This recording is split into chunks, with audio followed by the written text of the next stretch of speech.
বিশাল বড় আয়নার সামনে দাঁড়িয়ে নিজেকে ঘুরিয়ে ফিরিয়ে দেখল চয়নিকা। কোমরের নিচে হালকা মেদ জমেছে, যেন চোখের পাশে হালকা রিঙ্কেলগুলোর ওপরে নরম করে হাত বোলালো চয়নিকা। মেকআপ করলে এগুলো ঢেকে যায় ঠিকই, কিন্তু ওর সদ্য স্নাতা মুখে মেকআপের চিহ্ন নেই। তাই থাবা বসাতে আসা বলিরেখাগুলোকে তীক্ষ্ণ দৃষ্টিতে দেখতে পেল ও। সর্বনাশ, মাত্র ৩৫-এই ও বুড়ি হয়ে গেল নাকি? বিজবিজে ঘাম জমছে ওর ভিজে ভিজে কপালে। এসিটা অন করে আবারও বিশাল আয়নাটার সামনে দাঁড়ালো ও। এই অরিজিনাল বেলজিয়াম গ্লাসের আয়নাটাকে ও খুব ভালোবাসে। এই আয়নাটাই যেন ওর বয়সটাকে ২৫-এ ধরে রাখতে সাহায্য করে। সামান্য একটা পিম্পল হলেও আয়নাটা ওকে সতর্ক করে। দরজায় নক করছে কেউ। হাউসকোটটা গায়ে গলিয়ে দরজাটা খুলে দেখল শম্পা দাঁড়িয়ে আছে। ম্যাডাম, আপনার চিকেন স্যুপটা কি এখন দেব? চয়নিকা সচেতন হয়ে বলল, শম্পা, তুমি কি আমার রান্নায় অলিভ অয়েলের পরিবর্তে অন্য কিছু ইউজ করছো? শম্পা ভীত হয়ে বলল, না ম্যাডাম, স্যার বা ভাইয়ের রান্নায় অন্য অয়েল ইউজ করলেও আপনার রান্নায় শুধু অলিভ অয়েল ব্যবহার করি, তাও আপনি যেমন বলেছেন দিনে ২ চামচ মাত্র। আসলে স্যার তো অলিভ অয়েলের রান্না খেতে চায় না, তাই স্যারের সানফ্লাওয়ার অয়েল ইউজ করি। চয়নিকা বলল, খেয়াল রেখো আমার ডায়েটে যেন নিজের ইচ্ছে মতো কিছু ব্যবহার করো না। চিকেন স্যুপটা মুখে দিয়েও সন্দেহের চোখে তাকালো বোলের দিকে। এদের একটুও বিশ্বাস করে না চয়নিকা। মেয়েদের মধ্যে হিংসা থাকবে না এটা হতেই পারে না। চয়নিকার চোখ ধাঁধানো স্কিন আর ফিগার দেখে শম্পা বা রেখার বুকের কাজটা চিনচিন করে না, এটা হতেই পারে না। নেহাত পরিচারিকা, তাই হয়তো সাহসে কুলায় না কিছু করার। কিন্তু হিংসে করতে তো আর টাকা লাগে না। সেই হিংসে থেকেই হয়তো চয়নিকার রান্নায় ফ্যাটের পরিমাণ বেশি দিয়ে দিল। আর রক্তিমটাও হয়েছে তেমনই, শরীরের দিকে কোনো খেয়াল নেই। এই বয়সেই একটা ভুঁড়ি নিয়ে বিশাল খুশি হয়ে ঘুরে বেড়াচ্ছে। চয়নিকার সঙ্গে রক্তিমের বয়সের পার্থক্য বড় জোর বছর ৩ অথচ রক্তিমকে দেখলে মনে হয় যেন বছর ৪৫-এর মধ্যবয়স্ক কোনো মানুষ। চয়নিকা অনেক বলেছে ওর সঙ্গে ভোরে উঠে ট্রেডমিলে দৌড়াতে বা যোগা করতে, কিন্তু রক্তিম এসব কানেই তোলে না। বলে, তুমি ইয়াং থাকো, তোমায় এখনো কলেজ গার্ল লাগুক, আমি তোমার অভিভাবক হয়েই তোমার সঙ্গে পার্টিতে যাব। তাছাড়া চয়নিকা দেব হলো সেলিব্রিটি, তার দিকে পাবলিকের নজর থাকবে। মঞ্চে তো তুমি থাকবে, আমি তো দর্শক মাত্র। এসব বলেই হাসে রক্তিম। চয়নিকার নাচে স্কুলের মেয়েরা আসতে শুরু করবে একটু পর থেকেই। তার আগেই মুখের এই রিঙ্কেলগুলোকে সুন্দর করে ঢেকে ফেলতে হবে। কালকেই যেতে হবে স্কিন স্পেশালিস্টের কাছে। কিছুতেই না, বয়সকে কিছুতেই ছুঁতে দেবে না ওর শরীরকে। রক্তিম একটা হ্যান্ডসাম স্যালারি পায়, তাছাড়া পৈতৃক সম্পত্তির দৌলতে চয়নিকাদের রীতিমতো ধনী বলাই যায়। সঙ্গে আছে চয়নিকার সেলিব্রিটি স্ট্যাটাস। চয়নিকার ছেলের বয়স ৬। ছেলেটার মুখটা পুরো চয়নিকা বসানো। যদিও কথা বলার ভঙ্গিমা রক্তিমের মতো, ছেলেটার মুখে নিজের শিশুবেলা দেখতে পায় ও। ইস, কি নিদাগ মুখ! এমনই ছিল চয়নিকা নিজেও। এখনো অবশ্য ও কিছু কম সুন্দরী নেই, রীতিমতো ঈর্ষণীয় রেখেছে নিজেকে। তবু আজ নিজেকে খুব কাছ থেকে দেখে বলিরেখার আনাগোনাটা রীতিমতো ভাবাচ্ছে ওকে। বেল বাজলো, তার মানে ও নাচে স্কুলের মেয়েরা আসতে শুরু করেছে। নিখুঁত করে সাজলো চয়নিকা। অন্যের চোখে মুগ্ধ দৃষ্টি দেখতে ও বরাবর ভীষণ পছন্দ করে। রক্তিম যখন অপলক তাকিয়ে থাকে ওর দিকে, তখন আজও একটা শিরশিরে অনুভূতি ওর ইন্দ্রিয়ের সজাগ রাখে। রক্তিম বলে, চয়নিকা, আমার মাঝে মাঝে বিশ্বাস করতে কেমন কষ্ট হয়। মনে হয় এই অপ্সরী সত্যিই আমার একান্ত নিজের। এর শরীরের প্রতিটা রোমকূপ আমি ছুঁয়েছি। সত্যিই চয়নিকা, আমার মতো লাকি কজন আছে? নিজের শরীরের মুখশ্রীর প্রশংসা শুনতে শুনতেই বড় হয়েছে চয়নিকা। সেই ছোট্টবেলায় যখন বাবার সঙ্গে নাচ শিখতে গিয়েছিল, তখন নাচের দিদিমণি ওর গালটা টিপে বলেছিল, উফ, কি মিষ্টি মুখ। তখন থেকে একঘেয়ে এই সুন্দরী শব্দটা শুনে আসছে ও। ঘরের ইন্টেরিয়ার ডেকোরেশন ঘন ঘন বদলায় চয়নিকা। একটা শাড়ি দুবার পরতে একঘেয়ে লাগে ওর। কিন্তু সুন্দরী শব্দটা বারংবার শুনলেও একঘেয়ে হয়ে যায় না ওর কাছে। বরং কিছুদিন না শুনলে আয়নার সামনে দাঁড়িয়ে নিজের সৌন্দর্য পরখ করে নেয় ও। মনামি ঘরে ঢুকেই বলল, ম্যাম, কি সুন্দর লাগছে আপনাকে এই সাদা শাড়িটাতে, ঠিক যেন সরস্বতী ঠাকুর। ম্যাম, আমরা মেয়েরা প্রতি সপ্তাহে ক্রাশ খাই আপনার প্রতি। গত পরশু অরুণিমা বলছিল স্টাইল আইকন বলে একজনকেই মন থেকে মানি, সেটা চয়নিকা ম্যাম। চয়নিকা নিজের দুগালে যত্ন করে লজ্জা ছড়িয়ে বলল, ধুর, কি যে বলো তোমরা। তোমরা কলেজে পড়ো, সৌন্দর্য তো এখন তোমাদের কাছে ধরা দেবে। আমার বয়স বাড়ছে, এবারে আমার কাছ থেকে বিদায় নেবার পালা। মনামি পায়ে ঘুঙুর বাঁধতে বাঁধতে বলল, ম্যাম, আপনাকে দেখলে মনে হয় বয়স 25-এর ঘরে ঘোরাঘুরি করছে। কেউ বলবে না আপনার 30 বছর বয়স। চয়নিকা খুশি হলো, যাক, 5 বছর তার মানে নিজের মুঠোয় লুকিয়ে রাখতে পেরেছে। তৃপ্তির হাসি ফুটল ওর ঠোঁটে। রাতে ক্লান্ত হয়ে অফিস থেকে ফিরল রক্তিম। ঠান্ডা জলটা ওর দিকে এগিয়ে দিয়ে চয়নিকা বলল, এই, আমার মুখে কোনো পরিবর্তন দেখছো? রক্তিম আগ্রহের সঙ্গে তাকিয়ে বলল, চুলটা একটু অন্যরকম বেঁধেছ আর কানে লম্বা ইয়াররিং পরেছো, রাইট? চয়নিকা বলল, আর কিছু পরিবর্তন দেখতে পাচ্ছ না তুমি রক্তিম?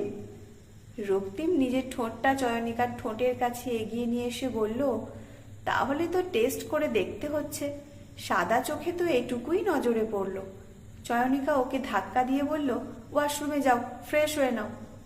রক্তিম বলল, তুমি সামনে থাকলে আমি অল টাইম ফ্রেশ। নেহাত বস মিস্টার দত্ত মুখটা 24 ঘন্টার মধ্যে প্রায় 8 ঘন্টা দেখতে হয়, তাই ক্লান্ত হয়ে যায়। এনিওয়ে, রুবান কোথায়? চয়নিকা বলল, ও নিজের রুমে ড্রয়িং করছে। নাচের স্কুলের সমস্ত স্টুডেন্ট এবং রক্তিম কারোর চোখেই ধরা পড়ল না ওর চোখের পাশের বলি রেখাগুলো। তার মানে কি ওর মনের ভ্রম? আবারও মুখটা ভালো করে জলের ঝাপটা দিয়ে ধুয়ে আয়নার সামনে দাঁড়ালো চয়নিকা। যথারীতি সূক্ষ্ম লাইনগুলো ওর দিকে তাকিয়ে মুচকি হাসল। আগামীকাল সকাল 11টায় স্কিন স্পেশালিস্টের কাছে যাওয়া আছে। অনেক কষ্ট করে এত তাড়াতাড়ি অ্যাপয়েন্টমেন্ট পেয়েছে চয়নিকা। রাতে মুখে কোনো মেকআপ নেই, শুধু নাইট ক্রিম রয়েছে। রক্তিমের খুব কাছে সরে গিয়ে চয়নিকা বলল, রক্তিম, আমি কি বুড়ি হয়ে যাচ্ছি? রক্তিম মোবাইলের মেল বক্স থেকে চোখ সরিয়ে বউকে বুকে টেনে নিয়ে বলল, না মশাই, তোমার বয়স প্রতি বছর জন্মদিনে কমছে আর আমার বাড়ছে। 2 দিন পরে তোমায় রুবানের দিদি লাগবে আর আমায় ওর দাদু। ধ্যাত, বলে চয়নিকা ফেসবুকে মন দিল। আজকে নাচের ক্লাসের ভিডিওটা আপলোড হতে এত সময় নিচ্ছে যে বিরক্ত লাগছে। বহুদিন পরে চয়নিকা আজ ছাত্রছাত্রীদের সঙ্গে নিজেও সমান তালে নেচেছে।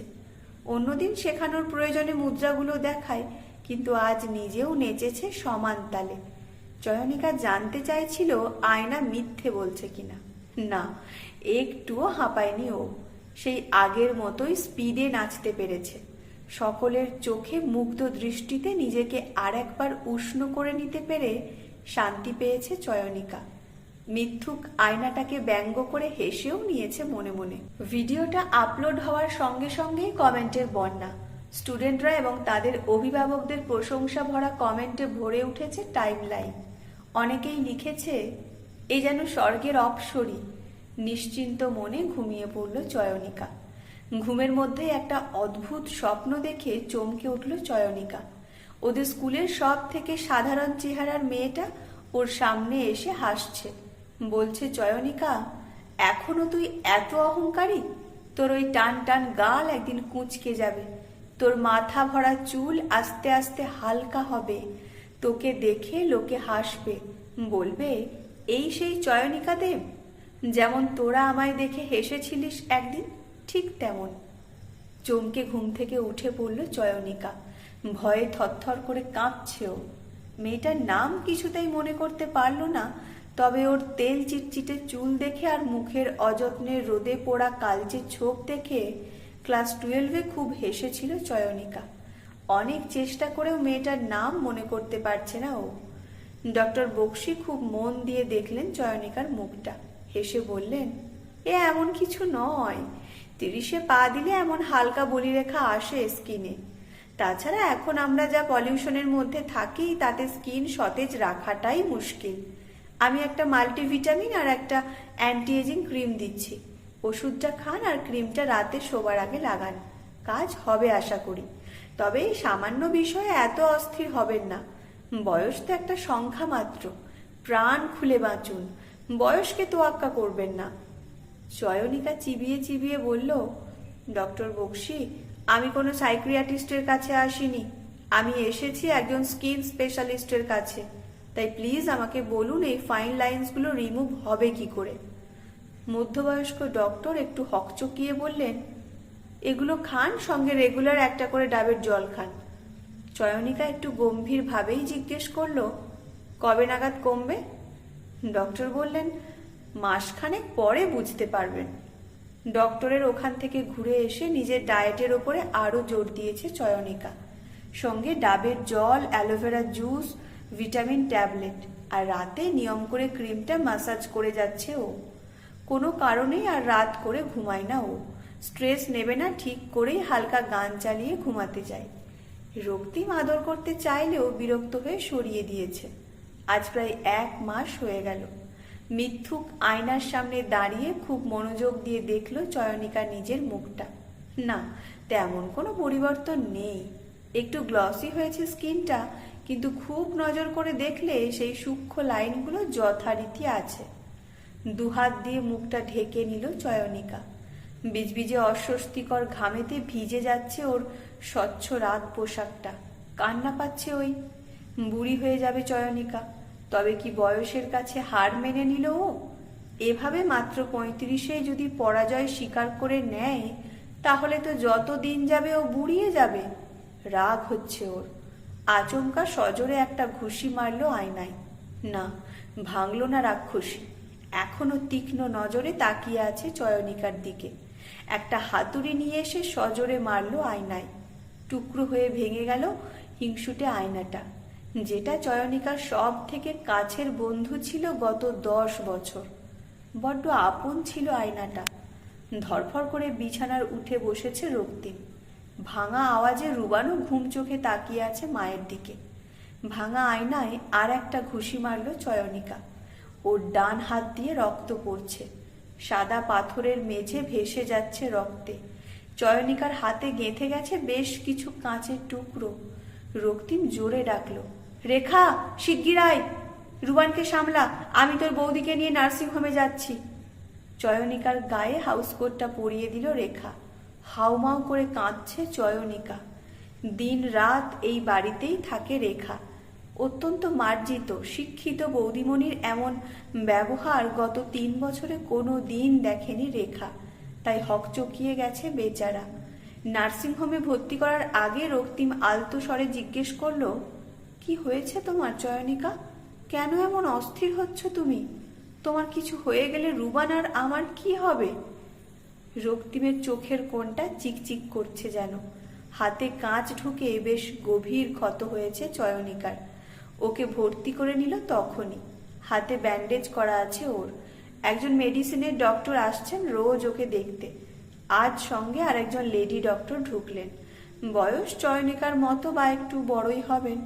একটা সুন্দর হালকা রঙের শাড়ি পরনে, তারপরে সাদা অ্যাপ্রন। ঘাড়ের কাছে চুলটা একটা অবহেলার ভরা হাত খোপায় বাঁধা আছে। চোখে গোল্ডেন ফ্রেমের চশমা।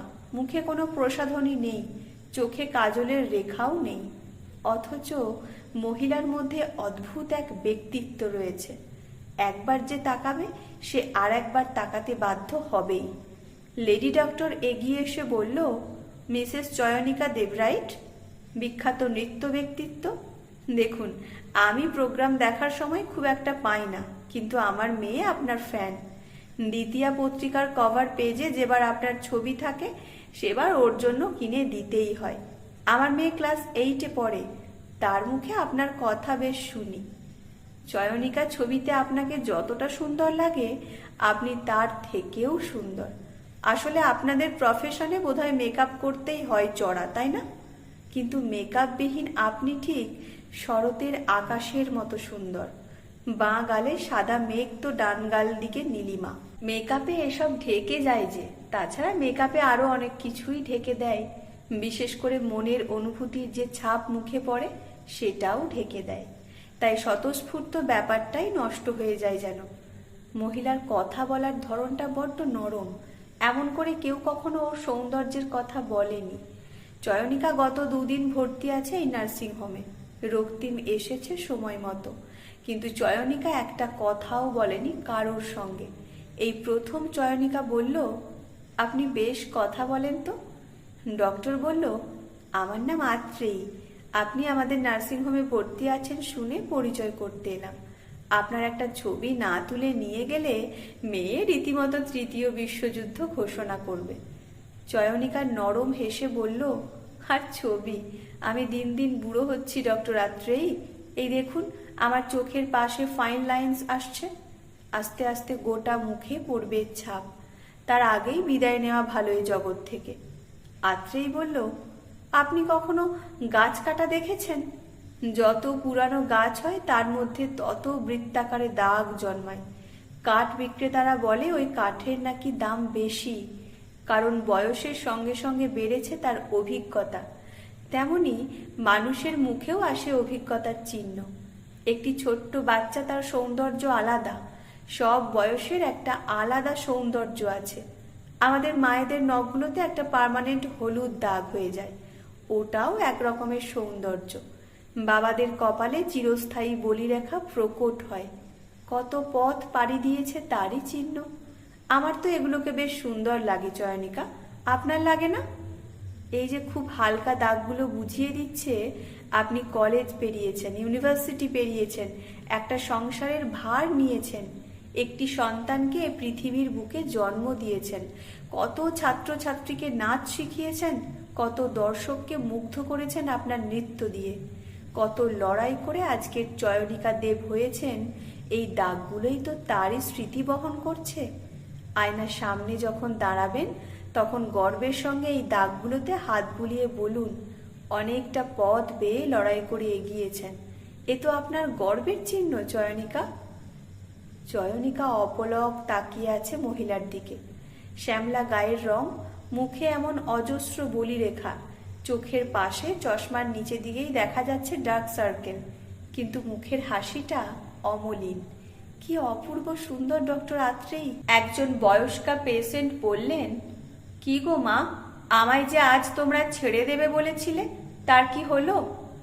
আত্রেয়ী মিষ্টি হেসে বলল, আন্টি, আমরা কিন্তু খুব রাগ করছি আপনার ওপরে। আপনি শুধু আপনার ছেলেকেই ভালোবাসেন, আমাদের একটুও ভালোবাসেন না। যদি বাঁচতেন তাহলে রোজ পালায় পালায় করতেন না, আর 2 দিন আমাদের সঙ্গে থাকুন না। বৃদ্ধার মুখে নরম হাসি ফুটল। আত্রেয়ীর দিকে তাকিয়ে বললেন, বেশ গো মেয়ে, তাড়াতাড়ি সুস্থ করে দাও আমায়, তারপরেই বাড়ি যাব। আত্রেয়ী আস্তে আস্তে বলল, চয়নিকা, ওনার হাসিটা খুব সুন্দর না? কেন অত সুন্দর জানেন? উনি সকলকে বড্ড ভালোবাসেন, তাই ওনার মুখের প্রতিটা রেখায় একটা মায়া জড়িয়ে আছে। চয়নিকা বলে উঠল, আমি বাড়ি যাব আত্রেয়ী, আমার রুবান আমায় ছাড়া কাঁদছে। আত্রেয়ী হেসে বলল, পরশু রিলিজ করে দেব আমরা।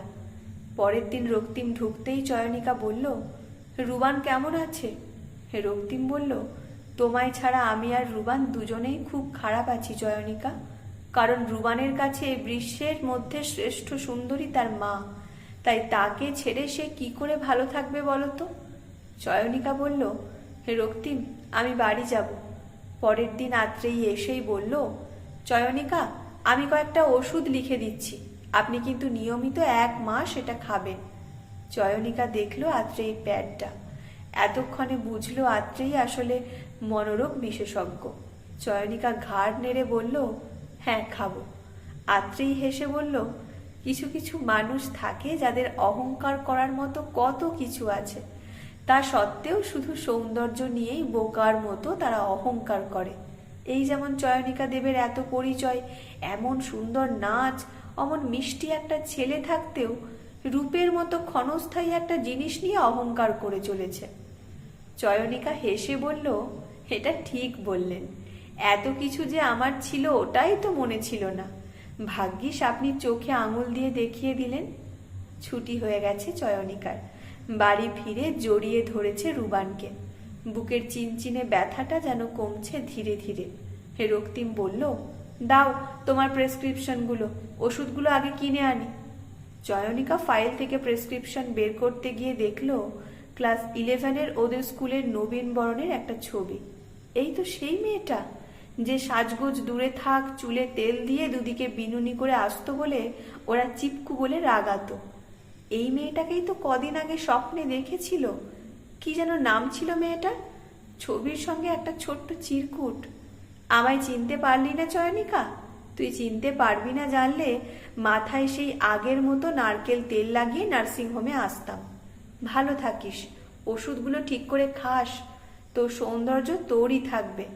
এক এক বয়সে এক এক ভাবে, কেউ কেড়ে নিতে পারবে না সেটা। ইস, আত্রেয়ীকে চিনতে পারল না চয়নিকা। মুখের সামান্য মিল থাকলেও ওর কল্পনাতেই আসেনি সেই স্কুলের সব থেকে সাধারণ চেহারার নিরীহ মেয়েটা আজ ডক্টর। আত্রেয়ী অবশ্য চিরকালই পড়াশোনায় খুব ভালো ছিল, কিন্তু এতটাই চুপচাপ থাকতো আর নিজেকে গুটিয়ে রাখতো যে ওকে নিয়ে কেউ ভাবতই না। আত্রেয়ীর প্যাডের ফোন নাম্বারটা দেখে ফোন করলো চয়নিকা। ফোনটা রিসিভ করতেই চয়নিকা বলল, কিরে চিপকু, কেমন আছিস? ডক্টর হয়ে গেছিস, ব্যক্তিত্বময়ী সুন্দরী হয়ে গেছিস বলে পরিচয় দিলি না। তখন কি রোগা ছিলিস তুই, তাই চিনতে পারিনি হয়তো। আত্রেয়ী হেসে বলল, কতদিন পরে এই চিপকু নামটা শুনলাম। এই নামটার মধ্যেও একটা আলাদা সৌন্দর্য আছে জানিস তো। চয়নিকা বলল, জীবনে মেকআপ না করা মানুষ যে সৌন্দর্যের এত সংজ্ঞা জানতে পারে আমার ধারণা ছিল না রে। তুই আমার এতদিনের ভুলভাল ধারণাগুলোকে আমূল বদলে দিলি। আজ থেকে আমি প্রাণ খুলে বাঁচব। বয়স বাড়ুক, ছাপ পড়ুক মুখে, কিন্তু মনের বয়স বাড়তে দেব না কিছুতেই। আত্রেয়ী হেসে বলল, এই তো চয়নিকা দেবের মতো কথা।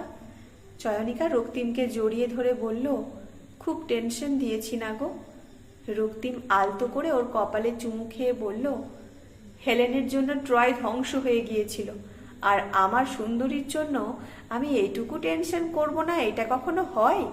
তোমার ঘরে ওর থেকেও বড় একটা আয়না লাগিয়ে দিয়েছি, দেখবে চলো। তুমি সারা জীবন আমার চোখে সবচেয়ে সুন্দরী থাকবে। আয়নার সামনে এসে দাঁড়ালো চয়নিকা। অদ্ভুত লাগছে। ও নিজেকে নয়, সাদা অ্যাপ্রন পরা আত্মবিশ্বাসী ডক্টর আত্রেয়ীকে দেখতে পেল যেন।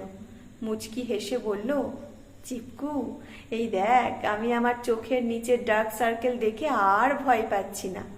বরং গর্ব করে বলছি, রুবানের জন্য কত রাত জেগেছি তার প্রমাণ এগুলো।